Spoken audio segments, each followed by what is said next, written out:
Ahoy, and welcome to Ruby's Mirko. Today, we are going to go through an article called Missing Reasons. I want to talk about things that don't get talked about very often. I like to dive into the depths, the cold, crushing, dark depths that most people really tend to avoid. So, if you are looking for surface and sunshine today, then this is probably the wrong place for you because we're gonna dive deep into some intense topics. I feel like these topics get kind of brushed under, like, they get sunk to the depths so people don't have to consider them because they're uncomfortable. But being so close to Christmas, there's a lot of us who really cannot ignore the reality that we live in. So let's use silly mermaid metaphors to talk about some more intense stuff. If you don't want to come along, I totally get it. It's absolutely understandable. This is going to be intense. So, we have Down the Rabbit Hole, the world of estranged parents forums. And this article was very interesting for me because it really explains a lot the difference between estranged parent forums and estranged child forums, which is the parent talking about a child who has chosen estrangement versus the child talking about why they chose estrangement. And there are major differences between that. I read an article not too long ago that said that there is a difference between estrangement and abandonment. So when an adult chooses estrangement from their child, that's actually considered abandonment because there is an imbalance of authoritative dynamic. And so a parent can't estrange from the child. A parent abandons a child. A child chooses estrangement because being alone is safer than being with the parents. And like one thing I've read and heard a lot of things. Another thing that really struck me is all children deserve good parents, but not all parents deserve children.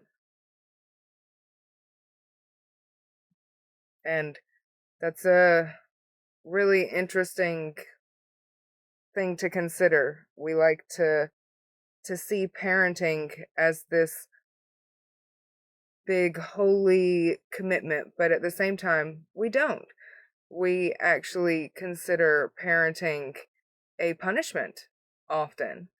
Uh uh you made your bed, now you have to sleep in it. You decided to have sex, and now you have to have the baby. It's your fault. You deal with the consequences. You are punished. Your child is a punishment, which is absolutely an unhealthy and unfair dynamic to the child. The child didn't choose life. You chose life. The child didn't choose you as a parent. You chose to have a child.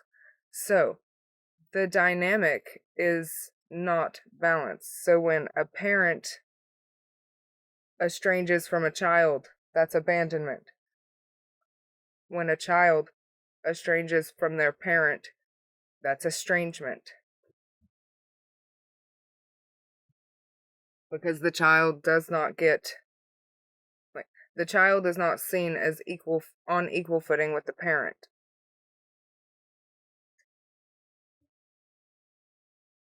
So down the rabbit hole, the world of estranged parents forms. The missing reasons. Members of estranged parents' forums often say their children never gave them any reason for the estrangement, then turn around and reveal their children did tell them why, but the reasons their children give, the infamous missing reasons, are missing. So I find the missing reasons to be a kind of confusing way to say this. It made sense after I read this a few times and had to really think about it.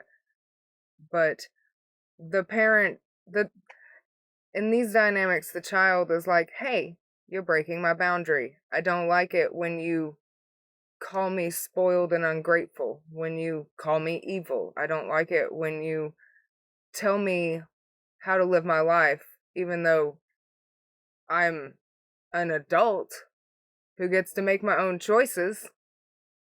But the parent doesn't accept that because the parent believes you are an extension of themselves, that you belong to them, you are their property. They had you, they get to choose. They brought you into this world, they can take you out of it. I know we've all heard that. So the reasons are given, but the parent doesn't accept them. So the parent says they're missing, even while saying that they said what was wrong, but the parent didn't accept that as legit. The parent doesn't see how they can do anything wrong. So even though reasons are given, they're not accepted.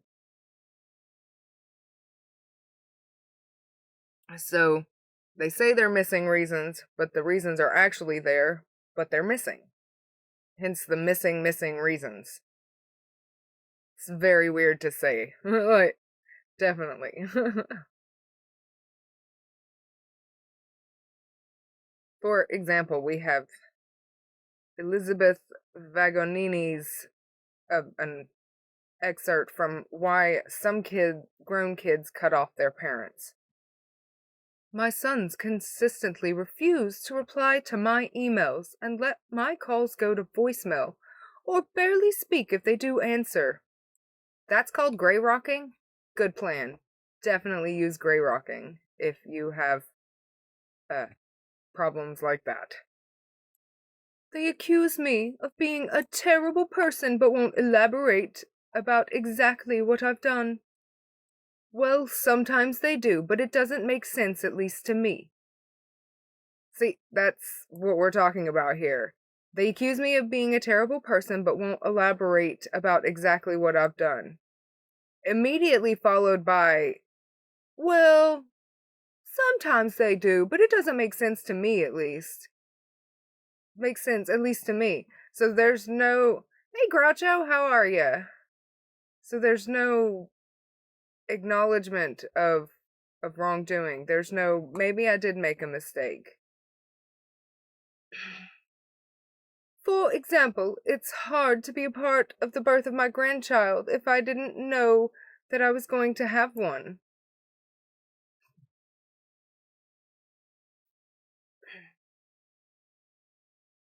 These parents get really weird about kids, and uh I had a hysterectomy at 23. So I had a very different experience of the kid dynamic. Uh Mine was very much in the, well, you'll never have kids, so you'll never truly understand what it's like to be a parent. You couldn't possibly understand me. It's a very elitist, I'm the one in the right and you're the one in the wrong kind of dynamic, and it drives me up the wall. All of this started because of a personal email they felt entitled to read on my computer. I haven't actually read this book, so I don't know what the reference to the personal email they felt entitled to read was, but I have to say a lot of parents require their children to deal with technological things. So if they felt entitled to read, could be more along the lines of, I demanded that they fix my phone, and they happened to see an email where I was being an asshole.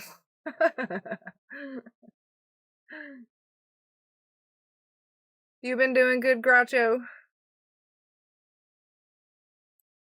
So, what were the other reasons her sons give? Not knowing about the birth of. Uh, ah. Not knowing about the birth of her grandchildren can't be the only one. what was in the email that caused both of her sons to cut her off. We're supposed to be distracted by the hinkiness of the sons reading the email and never notice that Vagioni told us she knows exactly why her sons cut her off. Pay no attention to the missing explanations behind the curtain. I'm glad. I hope you have a great holiday. I don't know if you celebrate Christmas or Hanukkah or Kwanzaa or none of the above, but I hope you have a good holiday season.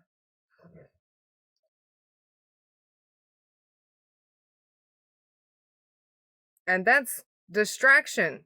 Distraction is one of the biggest tools that they use. Distracting from them by putting it all onto the scapegoat. By, like, you're the problem. You're the problem. I couldn't possibly be the problem. I'm the parent.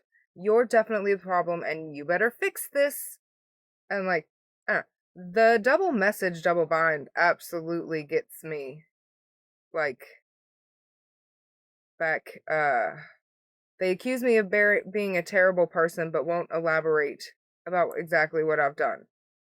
Well, sometimes they do, but it doesn't make sense, at least to me. That's because you're not trying to understand, because you don't care about their perspective. That's not going to help if you just ignore that you've done a problem. And it's immediately into distraction about kids. It's like, don't pay attention to the fact that I know what it is. I'm just not willing to look any deeper into myself. You should know that they won't let me see my grandkids. Wee. Well, there might be very good reason for that. My mother's a pedophile. If I had kids, she certainly wouldn't have been around mine. And there would have been fights about that. So here we have an excerpt from a mother's account from Abandoned Parents, The Devil's Dilemma. I was abandoned by my daughter 6 years ago this June. I received a text message that said, "The keys are under the mat. I have moved out. Don't come looking for me. I never want to see you again. You have ruined my life."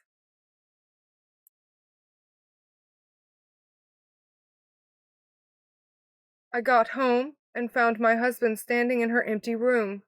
She had prepared a speech that she emailed to me. She did not even say Mom or Dad anywhere in it. It was blank or my husband's first name.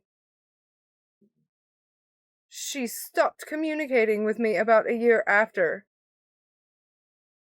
But each time I asked why, I got the prepared speech or some slung together 4-letter words that I didn't appreciate. All my husband said was, "She's 18. I was expecting this." I wasn't.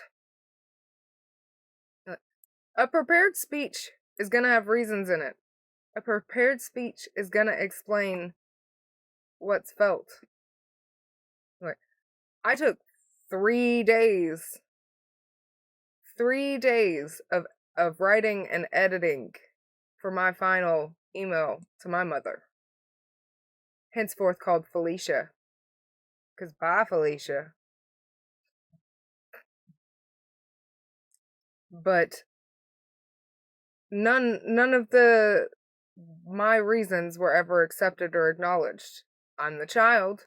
It doesn't matter what I have to say. She's right because she's the parent, which is not how the world works. What was in the prepared speech? Why did her father expect her to move out at 18? Could it possibly be something along the lines of, "If you don't like it, then you can leave. My house, my rules. If you don't like it, then you can get out"? Because, yeah, that's exactly what I did. I joined the military to learn how to defend myself from terrorists. domestic and foreign. I know the oath I took is actually reversed. It's to protect from terrorists, foreign and domestic. But I believe that the domestic terrorists are far more prevalent and just get to do whatever the fuck they want and keep going. So my oath has come out a lot more facing inward towards our country, towards we need to deal with the people who are destroying anyway. A lot of problems start in the home. The mother has two different sources of explanations at her fingertips, and she turns to neither. Nor does she repeat so much as a scrap of her daughter's allegations. So, like, somebody, like, it's so frustrating to be like, I don't like it when you treat me like that. You treat me like I'm less than human. You call me names. You are rude to me. You degrade and belittle me. And I don't like that. I'm a human. You should treat me like a human. And like it just gets ignored. It's like you never said anything. Stop whining. I'm just toughening you up. Like there's just so many rudenesses that just go on, and we're expected to just accept rudeness.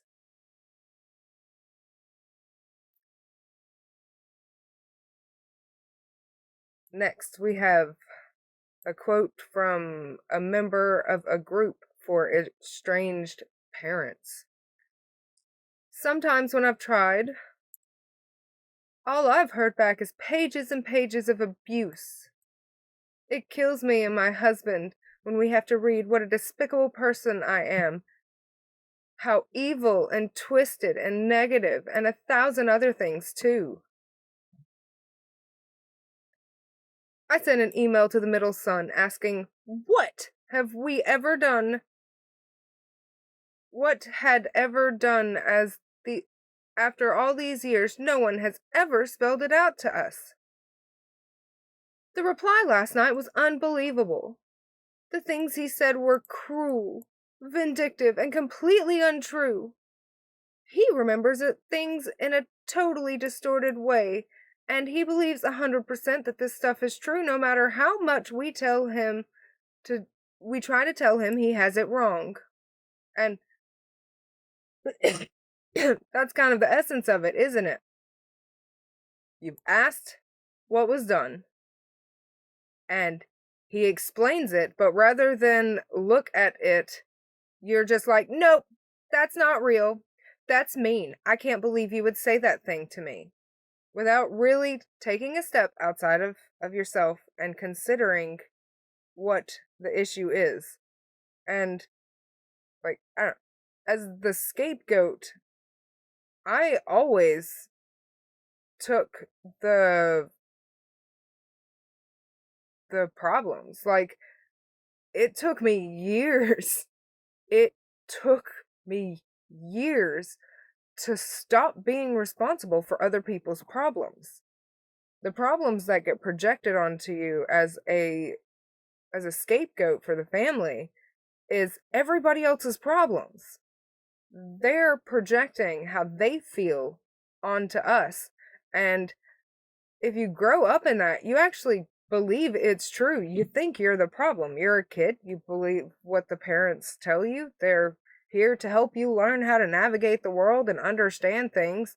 So I understand I've been a bad kid and deserve punishment and am probably going to go to hell because I'm evil and a witch, because rebellion is a sin as witchcraft. So I'm terrible and I need to capitulate because I didn't go to bed early enough, because there was a hair left in the tub after I cleaned it, because I missed one hair. I missed one fucking hair. Did I though? Did I actually miss that hair? Or did she pluck a fucking hair from her head and drop it in the tub so she could beat me? Yeah, pass. it's interesting to like look back at those things as an adult and really kind of see the reality, because I was meticulous with cleaning because I didn't want to be beat. I would pick out every hair. I would pull every hair.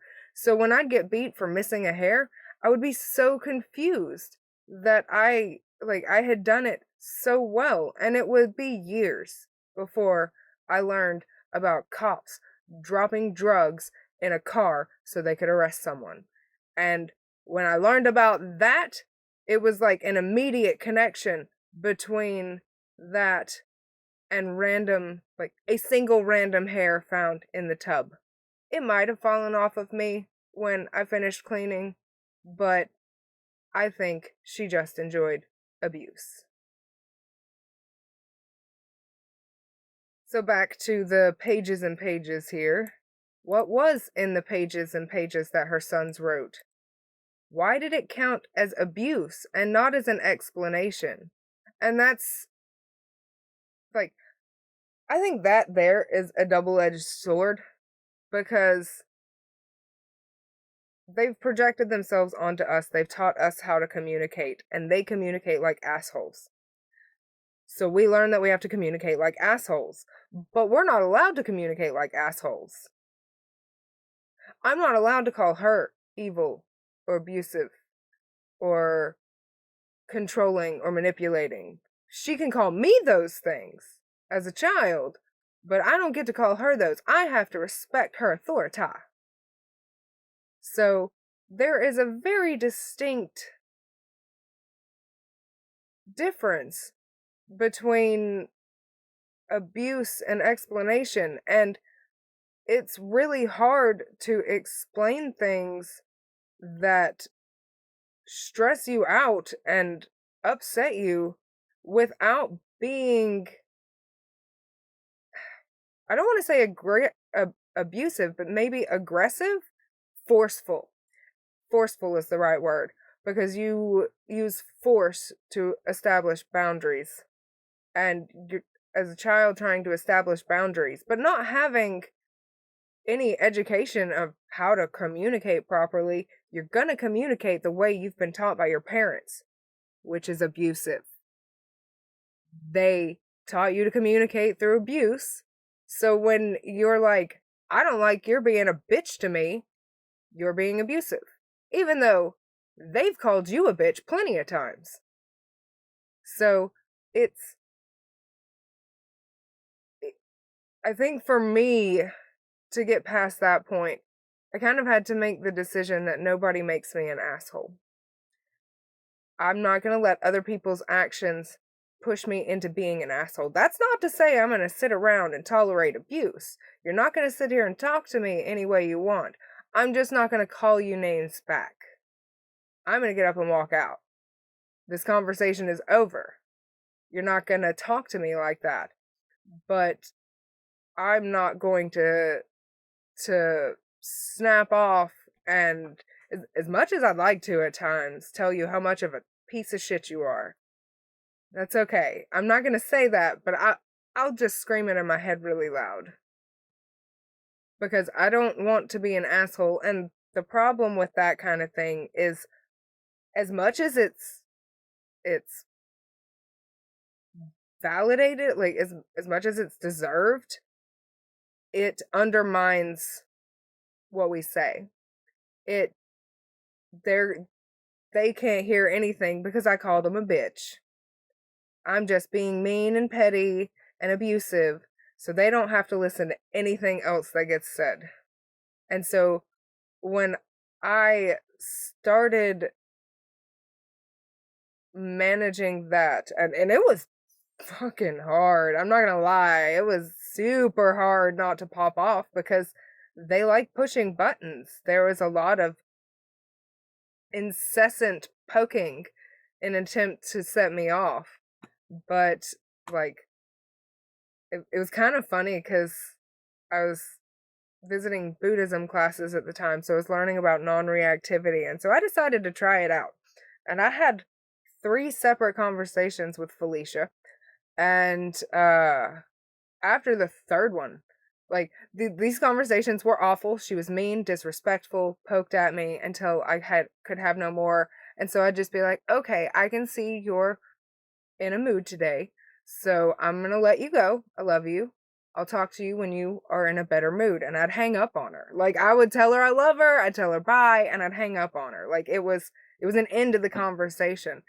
And after the third conversation where I did that, I hung up the phone and Coda, like I did a lot of letting him hear conversations, so he would be able to like tell me whether or not I was being rude because of so much gaslighting and so much, you're just being mean and disrespectful. And so I had people listening to my conversations so that they could help me not be an asshole. I didn't want to be rude and disrespectful. I loved my mom. But after the third one, where I had not done anything, I had not been rude or disrespectful. I didn't raise my voice or change my tone. I was very neutral and she was just mean. I got off and I was livid. I was like, that's it. This is insane. What is wrong with that woman? I'm done with this. The next time this happens, I'm prepared to burn bridges. And like, in my head, I had a scalpel and I was going to absolutely destroy her in a way that made her never want to come back again because I'd had enough. And she called me the next time and it was absolutely surreal because she was love bombing and she was simping and she apologized in what was the first apology I've ever actually gotten from her. And then she told me that I needed to be rude and disrespectful and call her names. And I was sitting there ready to attack. Like I was prepared to burn bridges at that moment. And I was just absolutely stunned by this conversation. And like there was a bit of a hysterical laughter from me at that point where I'm like, wait, wait, wait, wait. You want me to be disrespectful and rude? I don't understand. Like, you've spent your life telling me not to be disrespectful and rude. And she goes, yeah, then I won't have to always be the one calling to apologize. And I was just stunned. I was like, I don't think I had anything to say to that because I just needed to process that. What kind of fucked up person says that? Like, I'm done. That's the point where I started moving her from talk based communication to text based. I wanted receipts. I can't afford to keep a stenographer with me all the time, so I decided to make her write her words so that maybe she would see them. She didn't. It didn't work. That's fine. I still had the receipts and was able to start making my way away. So why, indeed, did it not count as abuse and not an explanation?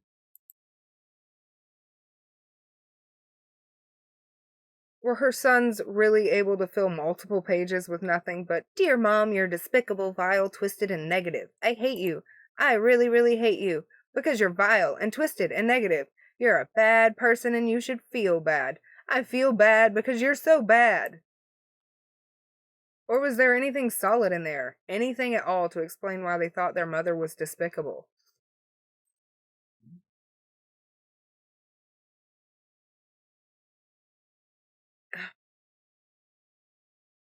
In the same vein, members who confront their estranged children report that their children screamed at them or used such foul language that I was shocked, but don't repeat anything their children said. The mother who wrote "A Letter to My Estranged Daughter" describes her daughter's voice as small, frightened whisper, which, though I knew it to be your voice, didn't seem like you at all. But doesn't say what her daughter whispered.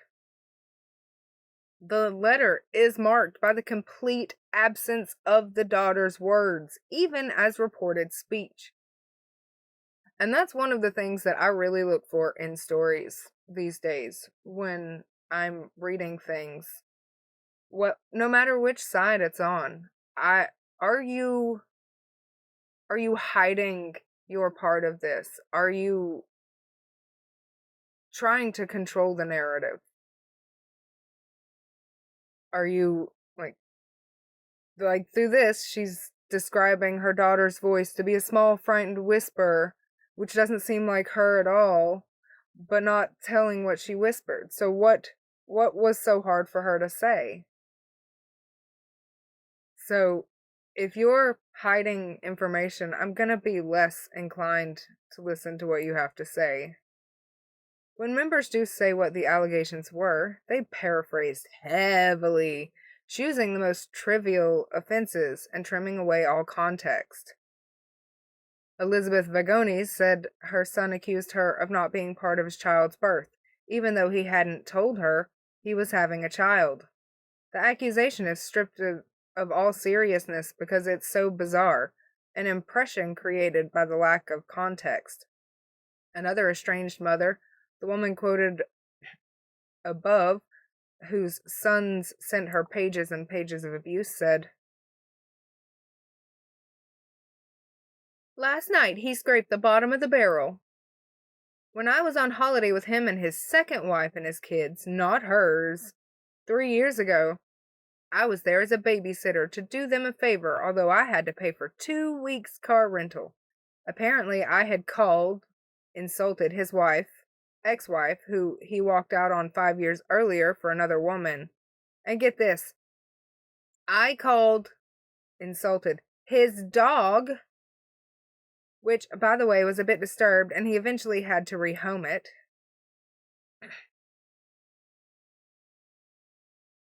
She establishes that she was doing her son a favor at the time, that he had no place being insulted by anything she said about his ex-wife, and that his dog, whom she called a lunatic, badly behaved dog, deserved the insult. What's missing is the context of the insults. Whether her son has had trouble in the past with her bad-mouthing people and things he cares for. Whether her insults were veiled criticism of him. Whether the insults she quoted were two in a vacation-long stream of insults. And he was tired of her insulting everything and everyone. Whether this was the straw that broke the camel's back, or one allegation out of context shaved down to reductio ad absurdum. Hey, Mediterranean, how are you? Thanks. I like my new rig. She's adorable.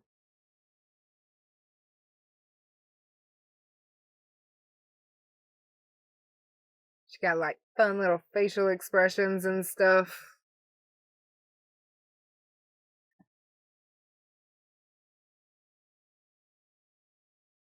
How have you been, Mediterranean?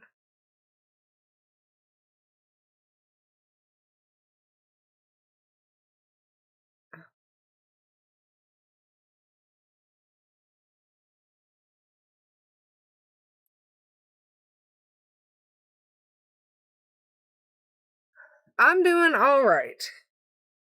Got a bit of a headache today, but am making it. Got bingo tonight, which will be the last show before Christmas.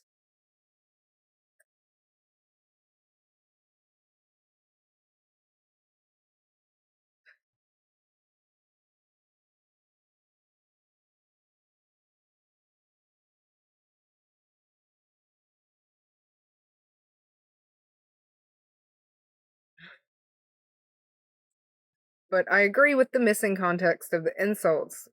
Like, parents tend to badmouth things that we care about in these kind of situations. And it was most obvious to me. I went to visit my parents, and now this was over 10 years ago. My sister was still living at home. And I watched my grandmother mercilessly berate and degrade my little sister because she didn't like the way my sister dressed. And she literally told me after my sister walked out of the room being absolutely shit upon by my grandmother, I make fun of her because I don't like the way she dresses, and I'm hoping that I can mock it out of her. Literally trying to change the way people think by mocking the things they don't like. It's so rude and disrespectful. So, if she didn't like the dog, lunatic, badly behaved dog, that's that's shitting on his dog in hopes that he'll get rid of it because she doesn't like it. What a bitch. I am having a great holiday season. It's been interesting because, like, this is the first year where I've actually been able to feel the good feelings that you're supposed to have around holiday stuff and not just fear and panic and pain. So it's been a really nice year this year of just having a lot of moments where I kind of sit down and sigh and I'm like, wow, this is amazing. Like, I may have a shit relationship with my mom, but I'm BFFs with my mom-in-law. I did not see that coming for me.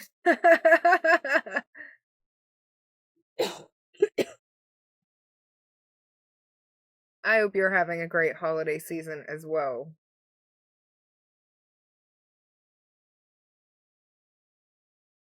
Why'd they do it? So their children's words can't reflect badly on them is the obvious reason. Members who have aired their children's grievances outside the endlessly enabling warmth of estranged parents' forums have been stung by people who took their children's side, and they've learned not to give their opponents ammunition. But it runs deeper than that. Many members truly can't remember what their children said because they block it out. They won't accept reality. Gotta make a fake reality to live in. Anything tinged with negative emotion, anything that makes them feel bad about themselves, shocks them so deeply that they block it out. They really can't remember anything but screaming. This emotional anesthesia shapes their entire lives, pushing them to associate only with people who won't criticize them, training their families to shelter them from blows so thoroughly that the softest protest feels like a fist to the face.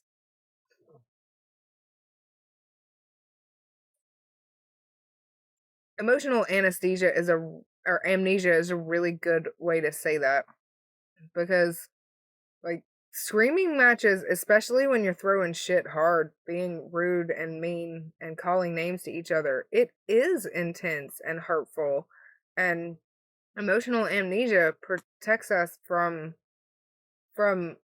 realizing that somebody just said some really mean stuff to us, and if we want to go forward, like, we have to choose to deal with the shit that was said or ignore it. And most people don't want to deal with the uncomfortable feelings.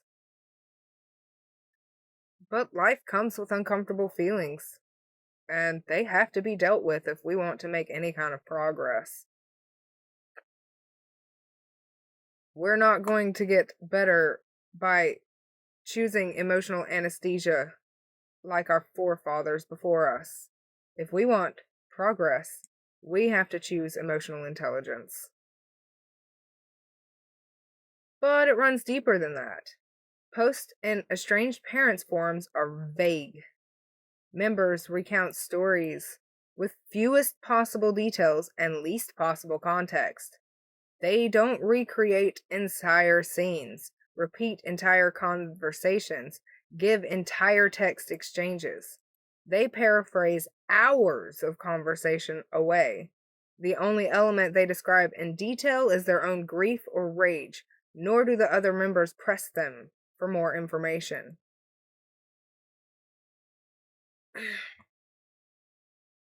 Compare this with the forums for adult children of abusers, where the members are not only cut and paste email exchanges in their post, they take photos of handwritten letters and screenshot text conversations. They recreate scenes in detail, and if the details don't add up, the other members question them about it. They get annoyed when a member's paraphrase changes the meaning of a sentence or when omitted details change the meaning of a meeting. They care about precision, context, and history. And that's one of the things I've actually loved about the estranged Reddit groups is it is about detail. And like uh, for me, I put my mom on speakerphone. Felicia was on speakerphone and she hated that. She did not like that at all. She would constantly demand I'd take her off speakerphone. No. Witnesses, yo. Witnesses. So having it was that was actually a weird experience for me the first time I started putting her on speakerphone so other people could hear what she was saying. It was in college, and it was a party. A bunch of guys in a fraternity when I put her on speakerphone the first time. And people had always looked at me like I was exaggerating the stories of my upbringing. And putting her on speakerphone made me realize that I was, but not in the way that they thought. Because I was actually downgrading the things that she was saying rather than intensifying them. I made her out to look better than she actually was. And I couldn't protect her from that when I started putting her on speakerphone. And good lord, that was probably not the best idea because a bunch of drunk college guys shit talking my mom did not really help the situation, but it did amuse me, so whatever. They were absolutely horrified by the horrid things she was saying, and that was the first time I really had to face the fullness of reality and not get caught up in emotional amnesia. Because I had to listen to these things and remember them so that I'd know what people around me were reacting to. So, in a way, it was a lot of fun because watching other people's reaction to the god awful things that she said was a new experience. And so that was actually entertaining. One of her generic run of the mill, you're evil rants was so over the top and horrible that the guys around were like, bitching about it. Oh, she was so pissed. But since then, and especially having moved her to text based communication, not that I talk to her anymore, she's blocked. But when asking people's opinions on the situation, I would show them the messages from both me and her and ask, like, is there a way I could have said this better? Or like later on, I would actually have them read my email and edit it. It was like, is there a way to say this better before I send this? Like, I don't want to be an asshole, but I want to establish my boundaries. So I had a couple of trusted people who would help me with messages to to Felicia so that I could know that I was doing my best to be clear, concise, and not an asshole. It did not change her reaction to the messages though. That's that's not something I can control, but I can know that I did my best. And I'm okay with that. So the difference isn't a matter of style, it's a split between two ways of perceiving the world. In one worldview, emotion is king. Details exist to support emotion. If a member gives one set of details to describe how angry she is about a past event, and a few days later gives a contradictory set of details to describe how sad she is about the same event, both versions are legitimate because both emotions are legitimate. Context is malleable because the full picture may not support the member's emotion. If a member adds details that undermine her emotions, the other members considerately ignore them. For example, one woman posted that she felt wounded and betrayed because a few days beforehand her daughter had agreed to let the mother and one of the mother's friends drop by her house to visit. On the day of the visit, the daughter said she wasn't up for a visit. She had gone to the doctor so the doctor could examine her incision for infection.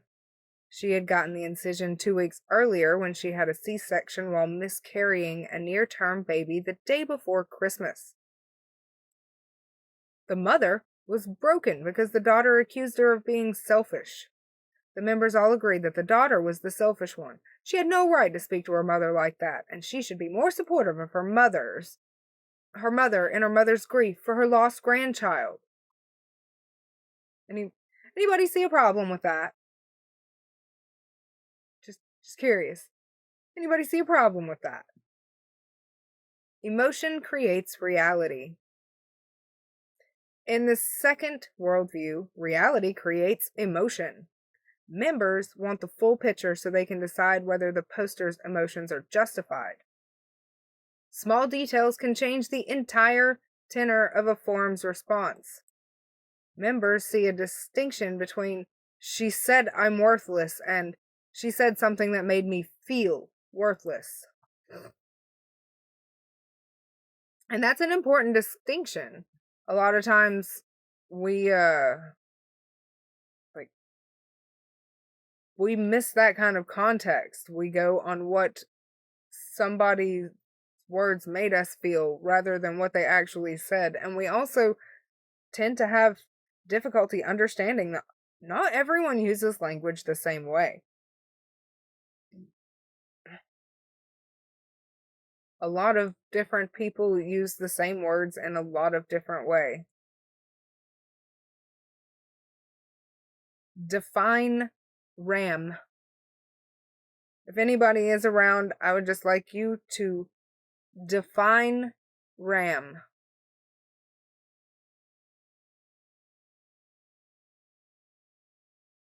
Members recognize that unjustified emotions, like supersensitivity due to trauma or irritation with another person that colors the view of everything the person does, are real and deserve respect.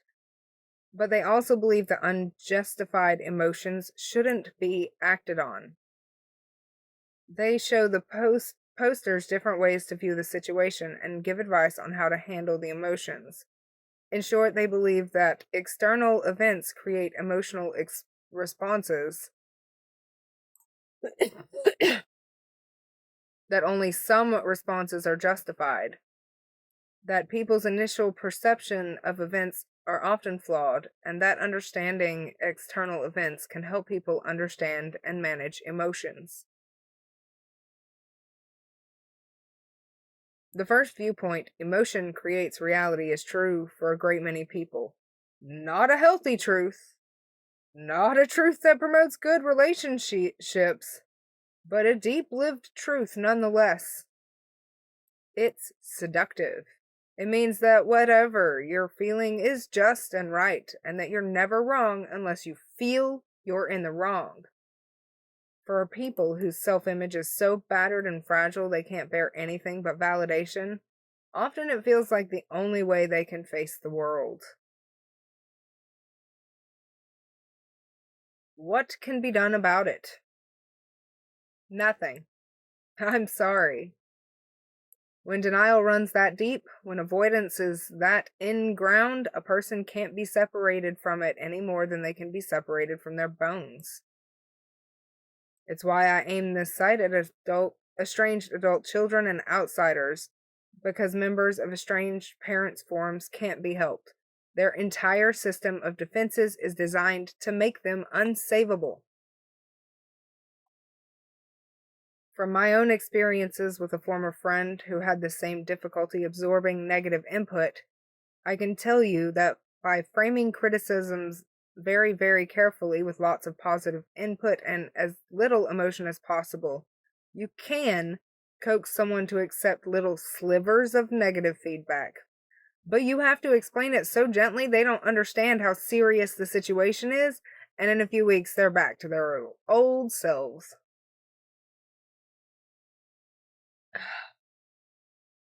Which is frankly tedious. And honestly, in the parent-child's dynamic, as a child, I shouldn't have to be constantly teaching you how to be a decent human. It was your responsibility to teach that to me, and you didn't. I went out and found it on my own. So, I can't help the parent who doesn't listen. I can't do anything about that. I wish I could, but I can't. You can also train them by addressing each problem in the moment. As soon as they do something wrong, you tell them what they did and give them immediate consequences like ending the visit. Again, this is tedious. Each time you do, they'll tantrum and spray abuse in all directions, but with repetition, they'll learn that doing thing they like X causes thing they hate Y. Maybe they'll stop doing X. Maybe they'll stop visiting, and they'll tell the rest of the family how controlling and cruel you are. Maybe your mental health will survive the tantrums and abuse and escalating tactics for long enough for them to pick one or the other. It's like training a toddler, but without any hope that the toddler will grow out of it.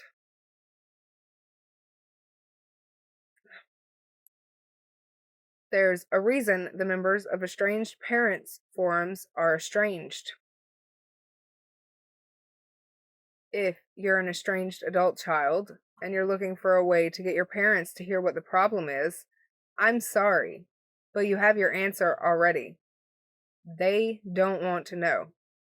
They may be incapable of knowing. There are no magic words that will penetrate their defenses.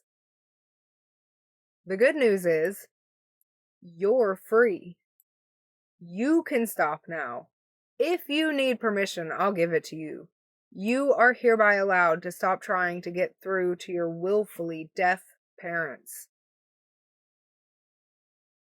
And I'm gonna totally agree with this. Like, honestly, if you need permission to stop allowing people to abuse you, allow Ruby Calypso, veteran who took an oath to protect citizens from terrorists, foreign and domestic. You do not have to tolerate domestic terrorism.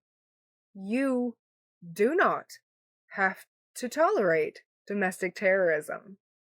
This is a free country. We are free to choose our paths.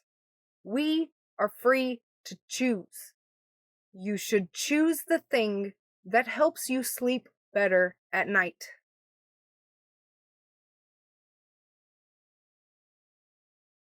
One more time. You should choose the thing that helps you sleep better at night.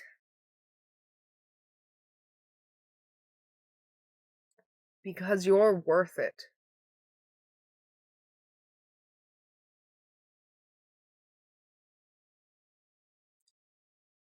Another example and an expert's analysis. A mother posted on a mixed forum asking for help understanding a new estrangement from her daughter.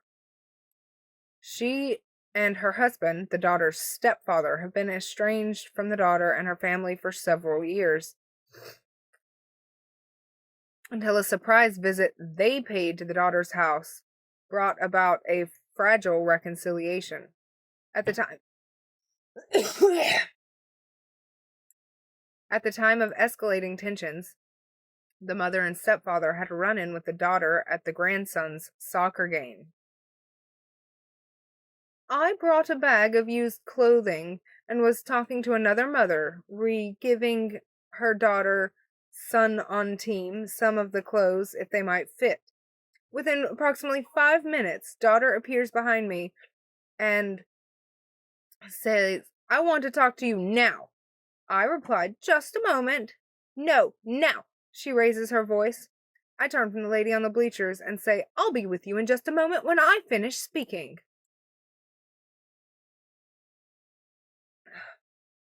Then she goes berserk and starts verbally attacking me.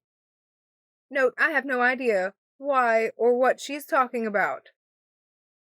I say to her, it seems we are not able to communicate, and perhaps my husband and I are not able to either, because I do not know what you're talking about. at which point I walk to him. I never say anything, and she goes off on him. The fight ended with her daughter cutting her off again. When the other members of the mixed forum asked her about her history with her daughter, she says she had no idea why her daughter previously cut her off for 8 years. She also said her adult children came to therapy with her.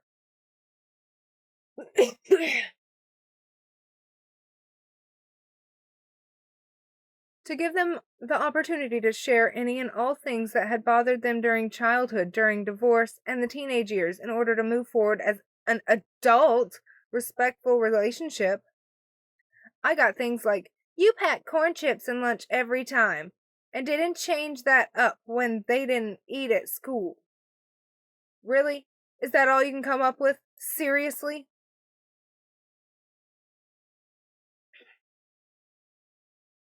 Another member replied, if you don't mind, I'm actually going to go back to the corn chip issue for starter. Is it possible that your DDs brought that up as a way of saying you don't seem to pick up on certain cues? Like the fact they never ate the corn chips didn't prompt you to try something else or ask them what they'd prefer?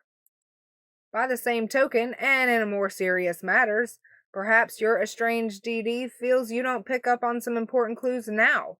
Like maybe she mentions to her dad that her dad might be coming because she doesn't want you all there together, as discussed above, and you're just not getting it.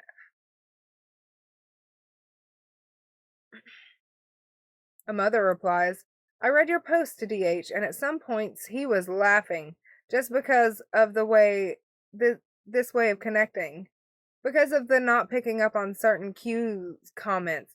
Just FYI, I'm so hyper vigilant, picking up on most everything due to my past. This is a hoot sometimes. If there is the most remote chance of something, I usually always pick up on it.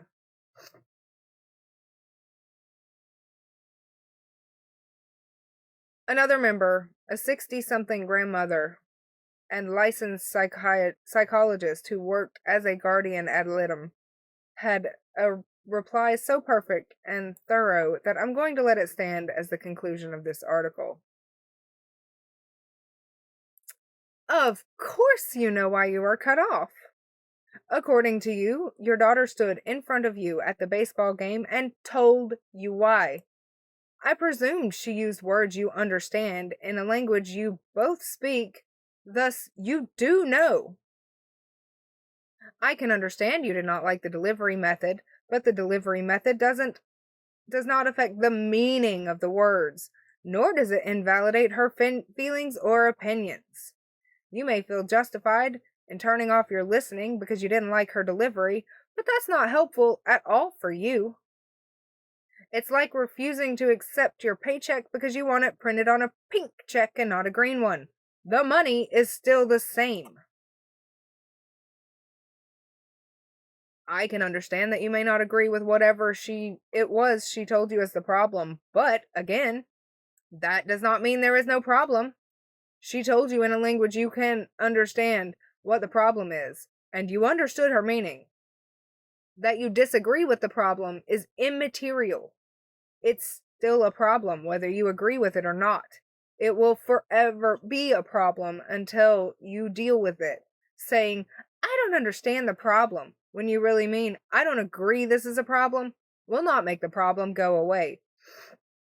It will make the person who does think it a problem go away, and you had an 8-year cutoff to demonstrating that principle. If your daughter thinks that it's a problem, it is a problem, whether you agree or not. She, not you, has the final say on whether she has a problem with you or not. Here, again, is a power struggle between you, her. This is a problem. You. I see no problem. Guess who's going to win this debate? Not you. This game of I don't understand what happened when you've been told in words what's wrong is really counterproductive.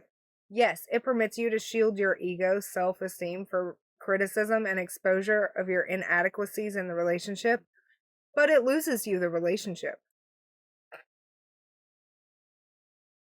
In order to solve the problem, you have to decide what is more important to you, your daughter and grandchildren, or your ego and belief that you are innocent of doing anything but little insignificant wrongs. It is very common, especially for people from abusive backgrounds who were not adequately nurtured as children, to stop protecting their egos way to threatening.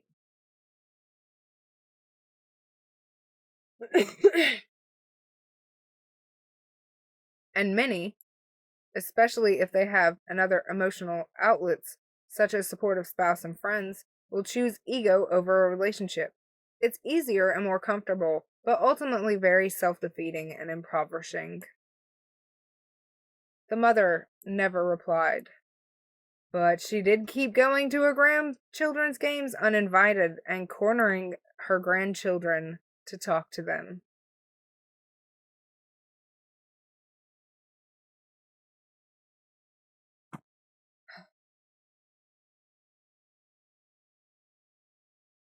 So when I'm looking through stories, I definitely look for how people talk about the communication. If it's just glazed over, if it's just like a bunch of shit talking where people are like, I don't like, just constantly name calling and degrading, then I'm going to be less likely to listen to you because you clearly are being rude.